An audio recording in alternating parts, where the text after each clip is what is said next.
Do you remember the first time your child was afraid of the dark? For me, it was when my daughter needed a stuffed animal from her dark bedroom.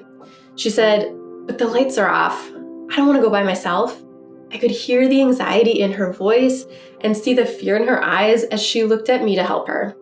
I didn't quite expect it, but I had to remind myself fear of the dark is a common challenge for many children, and it can be tricky to navigate and figure out how to handle it in a way that helps them cope for the long term.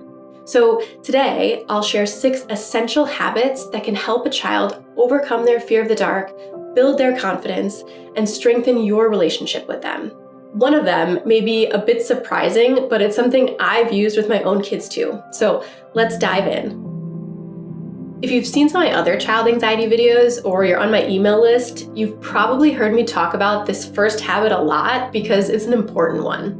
The first habit is understand the true fear. Like peeling an onion layer by layer, the fear of the dark is just the outer layer. So it's not just about being afraid of the dark, but understanding what part of the dark scares them. Is it the shadows, the thought of someone hiding in the dark, or did something scary happen in the dark before? You might be able to answer these questions for your child, but you might not. To truly help them, you need to understand their specific fear. So start a dialogue with them. Ask questions like, what do you think might happen when you're in the dark? Or what's the worst part about being in the dark? Even if they're unsure or find it difficult to talk about, you've opened the door for further conversations and you've reassured them that you're there to help. And this is a great way to start, but what do you actually do to begin working on overcoming the fear? This is where a second habit comes in. You need to show confidence. Parents are often like the lighthouse in a child's stormy sea of anxiety. A parent's confidence in their child's abilities can guide them through their fear.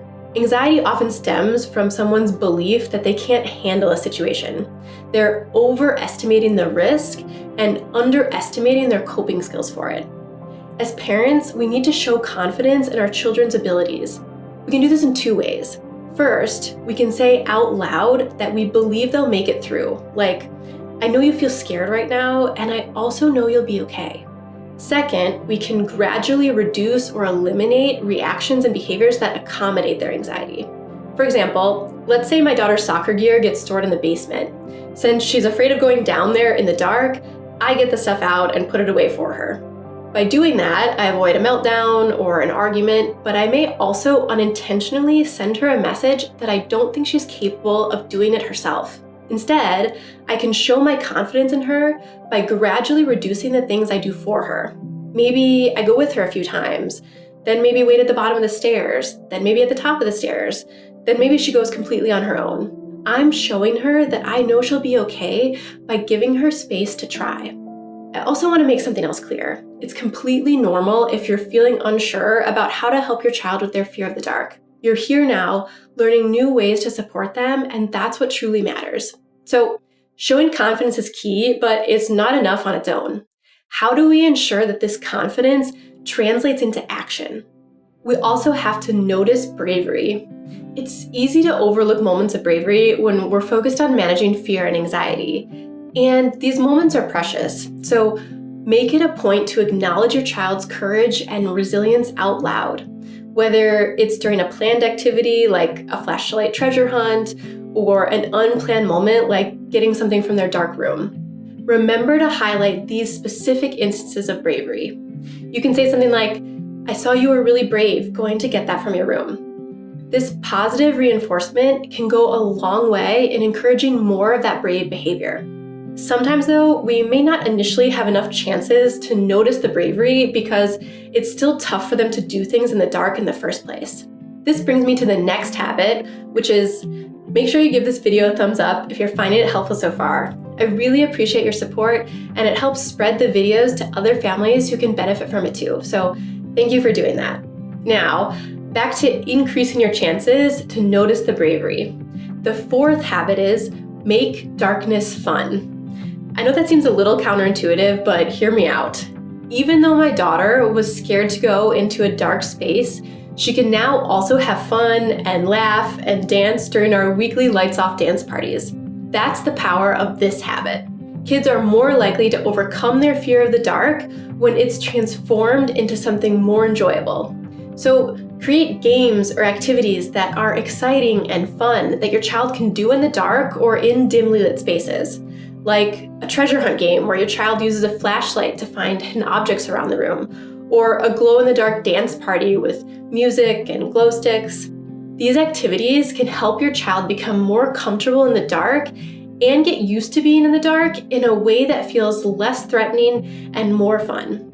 And it gives you more chances to tell them you see how brave they are. But making things fun may not work for all the situations where a fear of the dark gets in the way. So make sure you don't disregard the next habit. This fifth habit is an important one. Practice on purpose. It's like training for a marathon. You don't start running 26.2 miles on the first day. You start small with manageable steps and gradually increase the challenge. And just like training for a marathon, overcoming fear also requires practice. So set aside time for your child to practice being in the dark, starting with small, manageable steps. They get used to tolerating the anxiety little by being in situations that bring up that fear. Their thoughts and feelings about it will gradually change as they see they can handle it. This habit could be playing games in the dark or gradually dimming the lights at bedtime. As they get used to each step, gradually increase the challenge. Go at your child's pace. For example, the process of falling asleep with all the lights on to falling asleep in the dark could take several months of practice. Getting kids to practice on purpose isn't always easy though. Even my own kids sometimes need extra motivation to help them do something that is genuinely hard. This is where the sixth habit comes in. After you've understood their true fear, shown confidence, noticed bravery, made darkness fun, and tried to practice regularly, you may also want to consider offering rewards. I know rewards get a bad rap sometimes, but when done correctly, they may give kids the extra push they need. I've used rewards many times with my own kids, and not just when dealing with anxiety.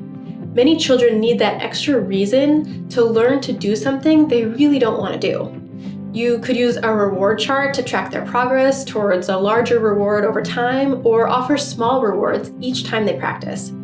Maybe they work toward a new toy or a special outing with mom or dad over several weeks, or maybe they get 5 minutes of screen time or playtime every time they practice. Sometimes the smallest rewards can bring the biggest smiles.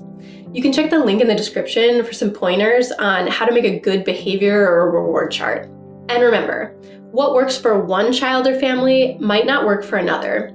The key is to be patient, understanding, and supportive. And if bedtime in particular is a struggle, as it often can be for kids who are afraid of the dark, make sure to check out this video next. It expands on what we spoke about today and includes 10 strategies to help make bedtime smoother for anxious kids. As always, put your relationships first, and I'll see you in the next video.